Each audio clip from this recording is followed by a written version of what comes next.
Hi, and welcome to the Mushroom Murder Trial podcast. My name is Lisa.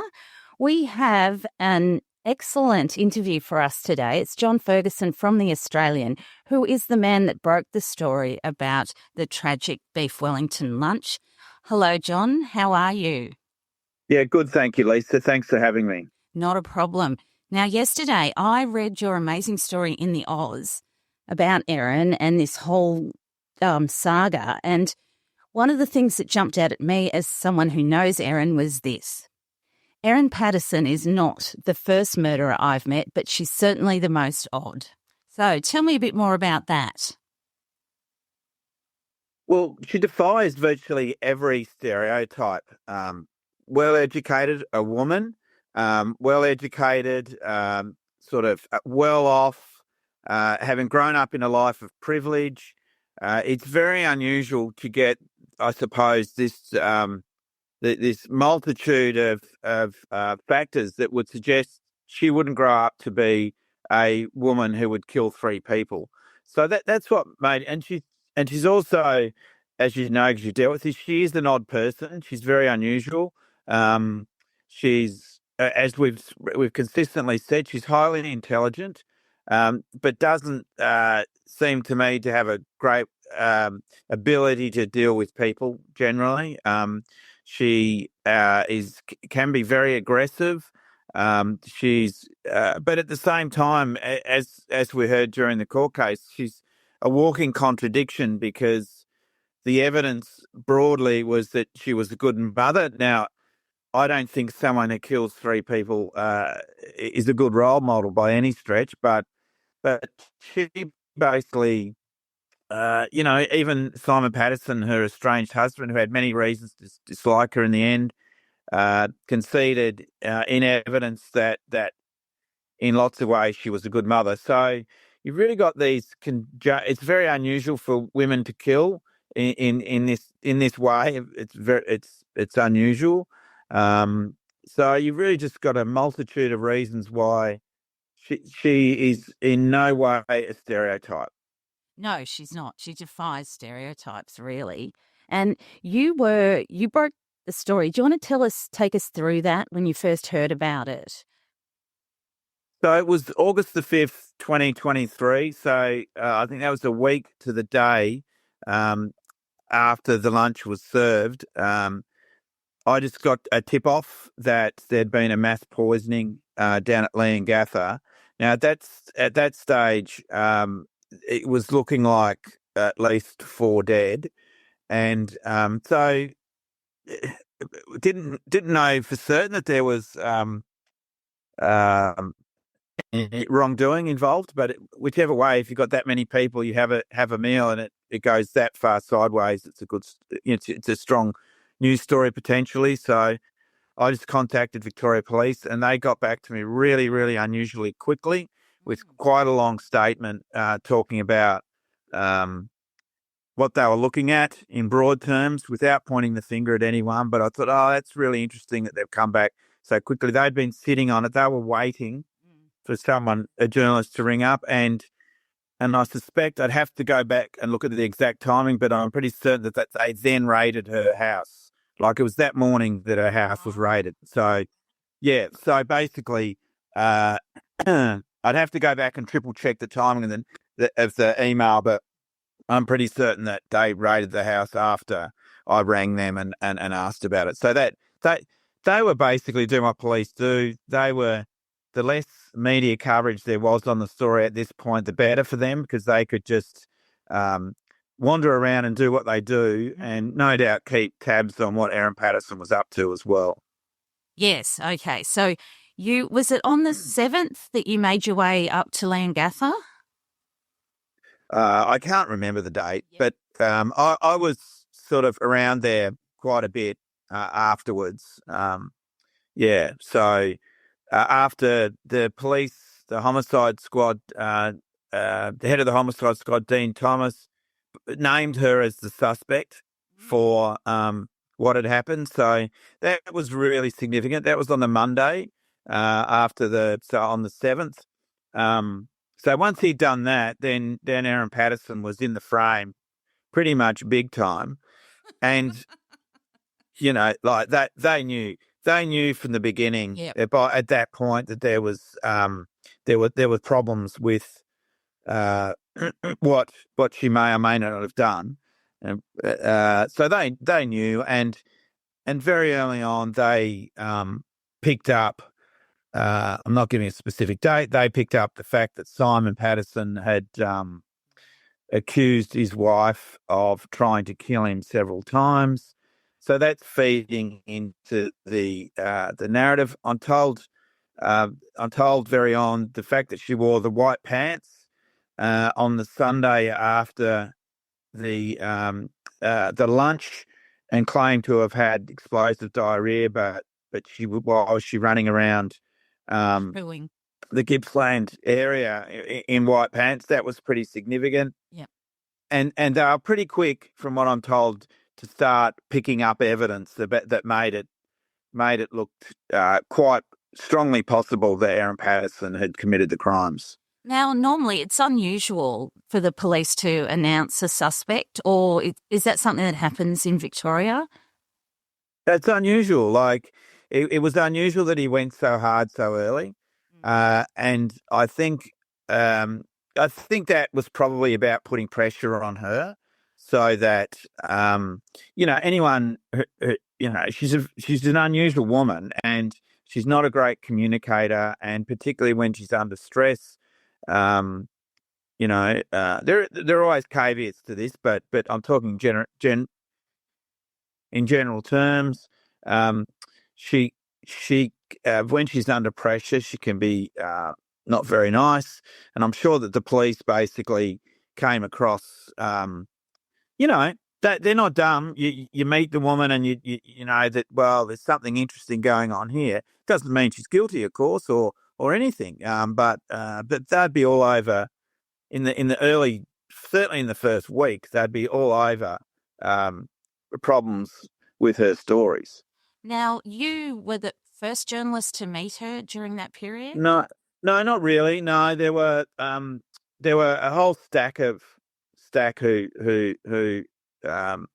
met her. I just, I was one of those, but there were I think I took something out of that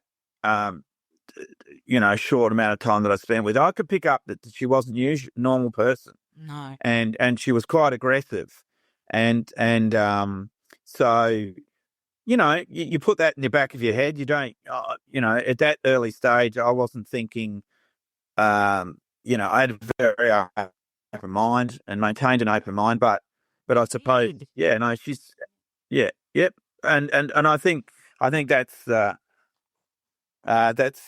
important thing, but you can't ignore what you're being told either. No. So, pretty quickly we were being told from different sources that there's a lot more to this, particularly the story around the antifreeze that Simon Patterson thought she may have laced some of his food with radiator antifreeze. Yes. And someone just someone I know obviously rang not long after the story broke to say, oh, look, she'd been trying to kill her husband, and so that goes into the back of your mind as well. You kind of go, oh, well, there's a few things going on here. The police name her as the chief suspect, the only suspect, and then all these other stories started coming out about things that may or may not have happened. Yeah, so what we heard was that Simon had a succession of infections in his stomach area. And when I heard that, I was like, oh, my God. And it was during that COVID period as well, and that he'd almost died. Yeah. They'd been on life support. That makes you stop and think. Well, exactly. And part of the thing about the Simon, what we loosely call the Simon charges, is that there was no definitive medical evidence to show that she had tried to poison him. I mean, common sense says there's some, that's really, really fascinating. But there was no one said, here is poison X. When it got to the Court of Appeal, the prosecution raised the spectre of potential rat poisoning for one of the charges, but again, there was no fine detail around that. Um, it promised to come out, but it never came out. So there's a lot of speculation. But then we also obviously heard in pre-trial that she had looked at a lot of material on poisoning as well. I mean, it's all circumstantial, but you'd have to say, that there's plenty of things that are extremely interesting.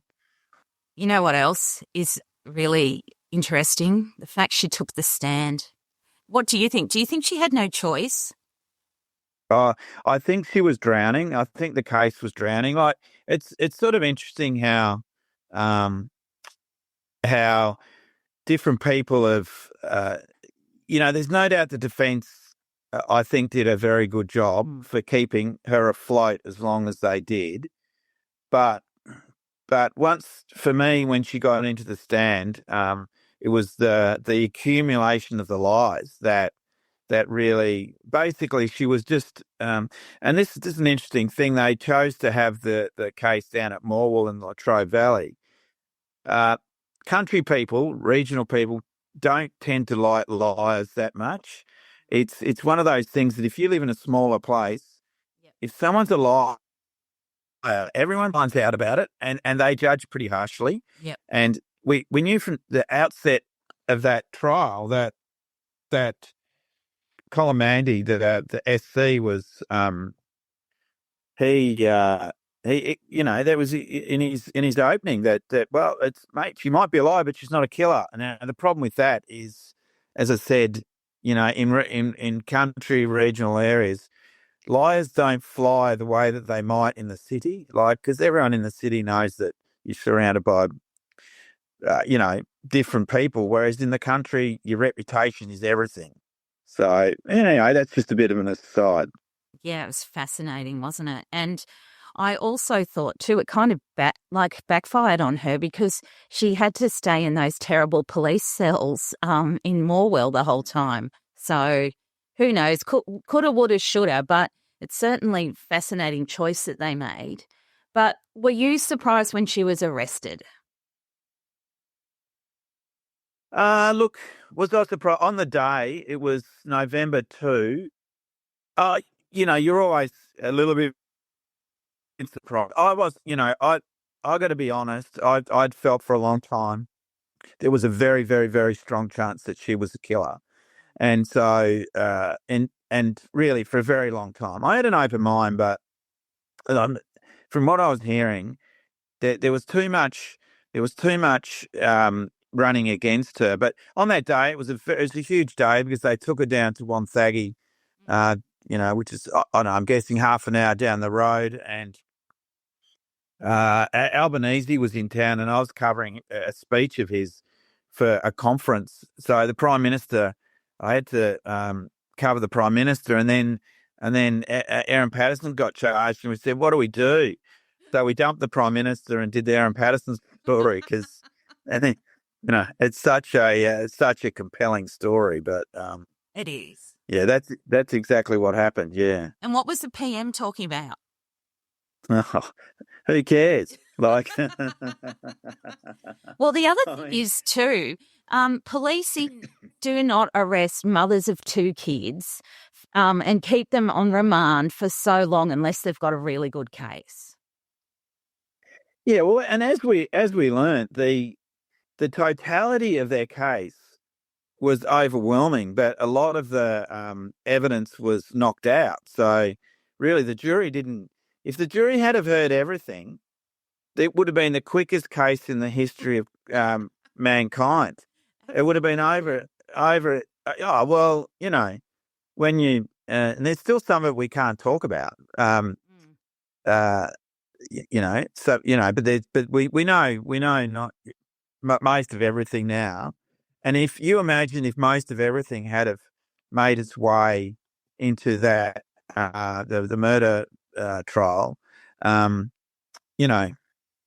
if all the Simon charges and all, the legal system works well, And I think the legal system has worked, extremely well this time in that the jury got the right decision, but the defendant was given a very good opportunity to defend herself via very capable people. Yeah, and they were the ones who got a lot of the evidence ruled out, like the cat and the poison and the mushrooms and the Facebook thing. So they did a really good job. Yeah, I think that's right. So when you that's right. Well, yeah, of course. I mean, it's another very stark example around uh you pay for justice in Australia, and Erin Patterson certainly had money. I'm not sure how much money she's got now. She's got $1 million less, and you'd imagine that's what it would have cost. You pay for justice, and Colin Mandy and Sophie Stafford and Bill Doog and Ophelia Holloway, the four lawyers, the team, they know they knew what they were doing, and that's why I think a way people started speculating, oh, she's going to get off, she's going to get off. Well, you know, we know the jury came up with their verdicts, and I think in the totality of everything, I think the justice system has worked, and she still gets to appeal as well. Oh, she'll appeal the whole way up to Ronald McDonald if she has to. Like, it's her personality, I suppose it also depends on whether she's allowed how far she can appeal. But she certainly will be busy in the 28 days after she's sentenced, where she can put in an appeal. Yeah, that's right. And these things, of course, come down to money as well. How much coin she's got left, but you'd have to think she'd be crazy not to appeal, because if there's grounds, and the judge, Justice Beale, was very, very cautious. Yeah. And I mean, no one watching that case would think he was anything other than ultra professional and careful about how he went about things. So he didn't want. So let's just. He didn't want an appeal. You could just. Well, I can't imagine it's no one wants to have their work, re-scrutinised, or scrutinised, but except for us. Really not. We were being certainly not during that trial. Yeah, certainly not somebody of his stature, anyway. No, for sure. Now, tell us about being in the courtroom. In the actual courtroom, how many times were you in there, and then when were you in the overflow at Morwell? Oh, look, I tried to get into the actual courtroom. Yep. So the journos generally sat probably about 2 meters from Erin, up the back of the court, the second last row. Otherwise, sat to the side of the court to try and just see how she was responding and all that sort of thing. I spent a lot of time in the courtroom, but then I spent a lot of time in the overflow room as well, because we had to file. It was really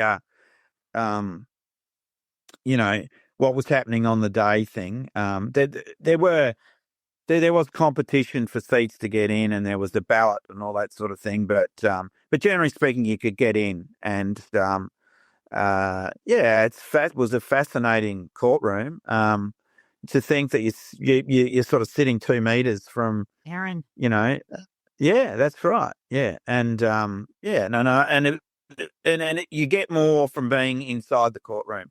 You pick up a lot of things inside the courtroom that, just facial expressions, energy. How the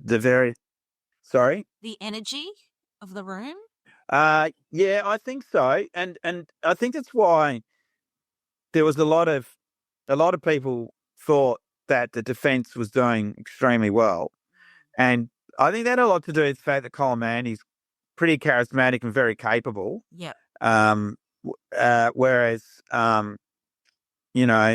the prosecution were less flamboyant, but they must have, known they had certainly the moral high ground. Yep. because I think anyone that saw the entire evidence in its entirety, they could rest on that. But they would have been very tense during that week when the jury was deliberating. They would have, and I know they were, and I know the police were stressed about it as well, because it did take a solid week for the jury to come back. Yes, and it only takes one person out of step with the jury, the rest of the jury, and you've potentially got a mistrial. So, yeah, that's what I was thinking. That's where my thoughts were. Yeah, well, that's what I was thinking too. I thought it was quite a strong possibility there would be a hung jury, because I always felt my instincts, conversations were that that a strong majority of the jury would think she was guilty. But then, as you say, you only need you only need people to go, well, I'm not sure about that, and because doubt is, let's face it, we all have our doubts about ourselves, doubts about what we're doing, how we're doing it. Are we good at what we do? What this is much bigger though, because you're slotting a mother of two, a notionally good mother of two, good in inverted commas, for the rest of her life, pretty much. She's facing a very long sentence. She certainly is. Now, the other thing I wanted to ask you is, you were in Morwell for the 10 weeks. Is that correct? Did you go home on weekends, or were you there the entire time?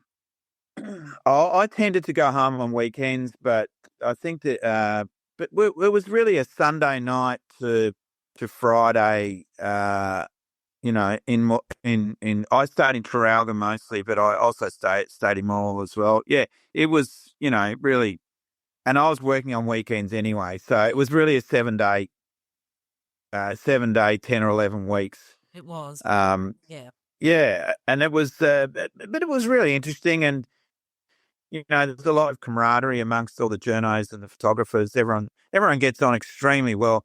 It's really interesting. Once you take a bunch of journos away from head office, they all get on really well. Like, it's sort of, and you're not really competing for scoops, because the information is just out there. It gets different when people are trying to break stories and are breaking stories and causing competitors issues, but you can't do it in that concept, really. So no, it's just how good the coverage is, and I thought some of the coverage was absolutely excellent.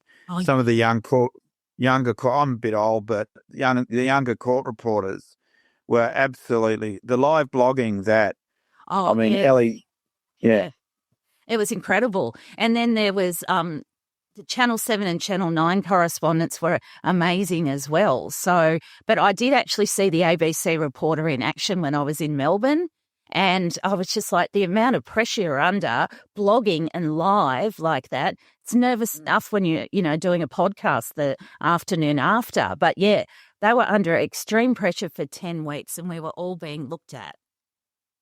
Yeah, no, that's right. And I thought, everyone, there was no one, everyone did a really good job. Yeah. So, and it's nice. I'm from the country, so I actually like being in Traralgon and Morwell. Traralgon's 27,000 people, so it's a pretty big town, but the people are just a lot nicer than city people, and better behaved and happy to help you out. You've obviously not been to where I come from. Lithco. Well, where do you come from? Lithco in New South Wales. Okay. No, we're not. Well, I'm from the country, so. Yeah, Lithgow's country as well. But you told me you were looking forward to a Gippsland steak. Did you get one? Oh, yeah. Yeah, there's actually Traralgon, which is about 10 minutes down the road from Morwell, is full of really good restaurants. Yep. It's probably got the best, as an aside, it's probably got the best indoor swimming pool in Australia, outside a capital city. It's actually an interesting part of the backstory that Morwell, which is lower socioeconomic, basically because of all the power, the change from the shifting away from coal-fired power, and also the assets of in the 90s. So it sort of struggles a little bit, Morwell, I think. But Traralgon, 10 minutes down the road, is flying. It's so plenty of good steaks, plenty of there's all sorts of good food there. Now, did you bump into anyone in the hotels you were staying at? Did you have to hide from a jury or none of that? No, no. You just know to stay well away. I was in an Airbnb. You know, if you've been in court, you know who the jurors are. You just stay a million miles from them. And but it was, I suppose, a facet of being in the country again Yeah. that walking down the main street, you might see someone that you have to stay away from, and that's sort of interesting in a way. It was really, the another aspect of it is the defence in particular would go out for lunch and everyone would see them. The police informant, the head of the homicide squad. Yeah. It's unusual. Like, it's unusual to have everyone there, and I think in one place like that, usually there's a place to hide in the city, but in Morwell, there's nowhere to run to. No, exactly. So was there anything that shocked you at the end of the day in terms of Erin? Like, I'm thinking, for example, with me, it was the trip to the tip straight after the lunch. I wasn't expecting that. No, well, we knew about that, and it's interesting. I've looked at that video pretty closely. Yeah. And I can't see evidence of her having thrown anything out there, like anything other than, well, cardboard. But did she? Cardboard. Yeah, cardboard. Yeah. Cardboard. And it doesn't look to me like that she was carrying a heavy weight. Like if you're carrying half a dozen plates, that's sort of assuming they, weren't plastic. I'm sure they weren't. You'd sort of carry them a bit differently. But yeah, no, that was interesting. The shocks, no, look, by the time we got to court, nothing was going to shock me because we'd sat through all the pre-trial, and that had, obviously there were suppressions orders around the pre-trial. No, nothing really shocked me. I suppose it was interesting when I'll tell you what did shock me. It shocked me that they put her in the witness stand. And I think someone said to me basically after the George Pell decision because Pell didn't go into the stand. And I actually agree with that decision because I don't think Pell would have been a very good, particularly good witness. Look, I think that was the real Hail Mary moment for me when Erin went into the stand. That did shock me because I've been saying to everyone, nah, look, they're going to really struggle with her in the stand. And I think she did better than I thought she would, even though she lied and carried on and there were so many lies, generally speaking, but I actually think she was a more credible, not credible's the wrong word, but she was sort of, I think, handled herself better than I thought she would. But it got a bit farcical with the liposuction because I was listening to on the feed and I could just imagine her plucking liposuction out of the air. And there were a few things when it came to her illness and the cancer and everything that were convenient truths, according to Erin. So, yeah, I found that quite shocking that she was so good at plucking because she's very intelligent, Oh, she's very, very smart. And I think maybe the defense were thinking, well, she's smart and, she can. But I think my take on her, having spoken to a lot of people, is that her default position is to lie. And she may not even be able to help it. Like, she just comes out where she'll say things. Yep. Like, I can't go to my sister's house. Well, you can't go there because your sister doesn't, you're not getting on. Like, it's not, and as you say, the liposuction stuff, that was, oh my God. And as soon as that came out, everyone's just gone, oh, there'll be something silly around this. And of course there was. Yeah. Did she make it up on the quite possibly. I don't know. I really don't know. But as I said, I think generally speaking, she probably did better in the stand than I thought she would. I thought she'd just completely fall apart. But that didn't happen. She sort of batted on for a very long time. 8 days or something. It was a very long time. And I also think that she thought she was in a battle of wits with the prosecution, but that's not how it works. Yeah, that's just my impression. Yeah, look, yeah, well, you can't run away from the facts. I mean, I think that's basically it. And the facts were against her. And it then became the lies. The lies combined with the facts became, impossible. And I suspect that going back to it, I think the lies were the things that really screwed her up because, you know, I just remembered something. I think, as I say, I think country people won't tolerate it, no. Oh, no, I just remembered something really weird. No. Do you remember when she turned up after a break with a piece of paper in her hand and Dr. Rogers said to the judge, "Oh, Miss Patterson's got something in her hand." And then he asked her what was it, and she said, "Oh, it's photos of my children." I found that really weird, and I found it as though it's her building this. She's got so many faces, and this is her building her good mother face. So she needed to have a photo of her kids on A4 paper on the stand. So obviously, I mean, her defense wouldn't have known about that, but I just found that really odd as well. It was about perception building. Well, maybe I'm giving it too much credit. Yeah, I don't know. Well, I don't know. I mean, but the other thing is, the evidence was that she was a good mum in inverted commas. And I suppose even for killers, if you sort of try and humanise her predicament, like she's made an absolute mess of her life in writ large, of course, high level offending. But here's someone who on July 28, 2023, was worth probably guess 3 to 4 million.